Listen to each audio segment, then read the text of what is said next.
Assalamualaikum, kembali di channel saya Hafiz Is. Selamat melakukan ibadah puasa dengan penuh khusyuk dan dapat mengumpul seberapa banyak pahala untuk kita di kemudian hari. Mengenai dunia WSBK di Oregon, Spanyol, keputusan latihan bebas kedua masih lagi dimonopoli oleh pelumba-pelumba lama. Di tangga yang pertama, Alvaro Bautista daripada pasukan Aruba IT Racing Ducati dengan catatan masa 1 minit 49.606 saat. Tangga kedua, Jonathan Rea daripada Kawasaki Racing Team. Tangga ketiga, Toprak Razgat Layolu, payah sikit nama dia, daripada Turki, seorang yang beragama Islam, alhamdulillah. Daripada pasukan Pata Yamaha.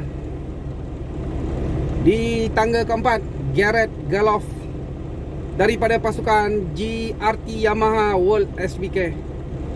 Tangga kelima, Alex Lowes daripada pasukan Kawasaki Racing Team. Okey, Hafiz Syarin, iaitu pelumba negara kita, berada di kedudukan ke-24. Masa daripada kedudukan pertama agak jauh. Kalau masa di tangga yang pertama 1 minit 49.606 saat, Hafiz Syarin kena tambah 3.641 saat. Kalau 49 tambah 3, 49, 50, 51, 52, lebih kurang 152 ataupun 153. Begitu juga dengan rakan sepasukan Hafiz Syarin, iaitu Leandro Mercado daripada Argentina, Mi Honda Racing. Perbezaan sangat-sangat lah, 1 saat 2 saat lah. Tetapi kedudukan jentera-jentera Mi Honda Racing berada di kedudukan yang agak tidak cantik lagi. InsyaAllah semoga Hafiz Syarin akan beroleh sesuatu di WSBK untuk tahun 2022. Kalau Hafiz Syarin pun dengan rakan sepasukan Leandro ni pun duduk di belakang, jadi bermakna jentera Mi Honda Racing, jentera Honda ni belum berapa, rasa saya belum berapa okey lah. Mungkin Hafiz Syarin dan juga Leandro di dalam fasa mencari setting yang terbaik untuk jentera-jentera mereka. Okey, kalau kita lihat daripada bekas-bekas pelumba MotoGP,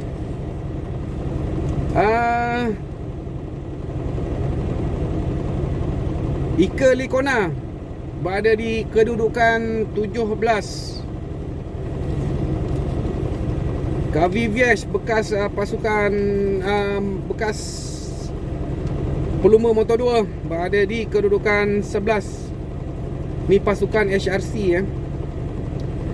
Jadi kalau kita lihat kalau saya lihat daripada carta-carta ni, yang masih memonopoli perlumbaan WSBK ni ialah pelumba-pelumba lama yang memang mereka berkecimpung dah lama di WSBK. Walaupun bekas pelumba MotoGP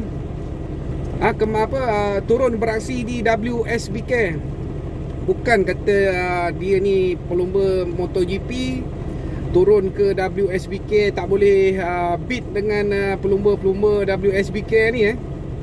Tapi itu tanggapan yang salah. mereka dah lama di WSBK, jadi mereka dah mahir.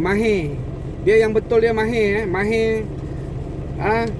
setting jentera pun dah ada kesesuaian, berbanding dengan yang baru turun ke benda yang baru. Dia ada perbezaan. Oh ni bekas pelumba motor 2 Philip OETTL, bekas pelumba KTM kan. Oh dia main kat sini juga. Banyak jugalah bekas pelumba MotoGP beraksi di WSBK. Yelah, dah tak ada lagi dah perlumbaan yang hampir-hampir setaraf dengan MotoGP. Hanya WSBK saja. Takkan nak turun pergi berlumba dekat motor Amerika pula kan. Amerika pun dah ada menganjurkan perlumbaan mereka sendiri iaitu motor Amerika. Semua negara ada menganjurkan penganjuran sendiri, event sendiri sebelum melangkah ke MotoGP. Jadi kepada anda, itu saja yang saya nak kongsikan dengan anda. Semoga berjaya Fisharin. Ada juga yang tak puas hati dengan saya, kata saya terlampau sangat memuji Fisharin. Di sini bukannya masalah pujian. Saya sebagai rakyat Malaysia berhak menyokong negara saya bertanding di mana-mana event. Kalah menang tu itu belakang cerita lah. Jika nak dibandingkan prestasi Fisharin di MotoGP, walaupun bersaing dengan rider-rider Eropah, kira bagus lah. Ika Lecuona pun start semusim. Tahun lepas last bersama KTM Tech 3, tahun ni dah turun ke WSBK. Begitu juga dengan Thomas Luthi pun setahun di MotoGP, lepas tu turun di Moto2. Prestasi hambar, tidak membuahkan hasil yang diingini, yang akhirnya bersara. Gavi Vies belum sempat ke MotoGP dah turun ke WSBK. Philip OETTL pun sama, belum sempat melangkah ke MotoGP dah turun ke WSBK. Ini pun kira bagus yang ada perlumbaan. Mereka masih, keinginan tu masih tinggi, cuma peluang tidak menyerbahi. Jadi di sini itu juga dengan Fisharin. Kalau nak ikut daripada, kalau anda seorang peminat MotoGP Tegar, kalau anda lihat balik sejarah daripada pasukan NTS yang disertai oleh Fisharin tahun lepas, Fisharin antara rider yang terbaik. Jika anda buat research lah, dia bukan boleh main cakap-cakap. Tengok prestasi tengok prestasi macam kita tak berapa ingin prestasi tersebut, kita dah terus pang kita bagi, bukan. Kalau ikut daripada sejarah rider NTS, Fisharin antara yang terbaik. Kalau ikut yang sebelum Fisharin, duduk di belakang-belakang 26 lah. Kalau rider tu ada 30 28 26 berbanding dengan Fisharin. Kira Fisharin kalau nak sebut, kalau dalam ni pun dalam perlumbaan tersebut bukan ramai orang Melayu kan. Yang lain semua orang putih. Orang putih pula terbagi kepada beberapa negara. Bukan kata semua negara Eropah tu pelumba dia bagus-bagus. Ada yang tak masuk pun ada. Biasa yang kita tengok yang monopoli di MotoGP, pelumba-pelumba Itali, pelumba-pelumba daripada Spanyol, US. US pun dah kekurangan pelumba. Tapi yang nampak hanya Fisharin saja. Kenapa tak ceritakan Ika Lecuona? Ika Lecuona pun tahun lepas, baru tahun lepas beraksi di MotoGP. Sepatut dia boleh gunakan dia punya pengalaman dan kemahiran yang dikutip di MotoGP tahun lepas untuk untuk lebih bagus di WSBK untuk tahun ini, berbanding Fisharin yang dah berapa tahun, 2 tahun 2 tahun yang telah meninggalkan dunia MotoGP. Jadi jangan dibandingkan perkara yang macam tak apa kena.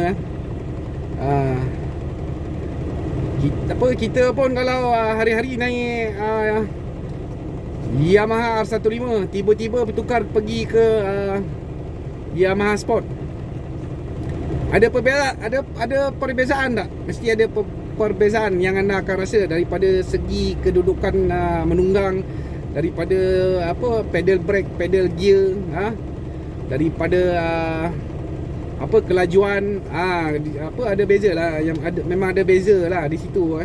Jadi kepada Hafiz Syariah ni kita jadual bertindih MotoGP untuk di pada bulan 4 bertindih dua perlumbaan bertindih dengan MotoGP.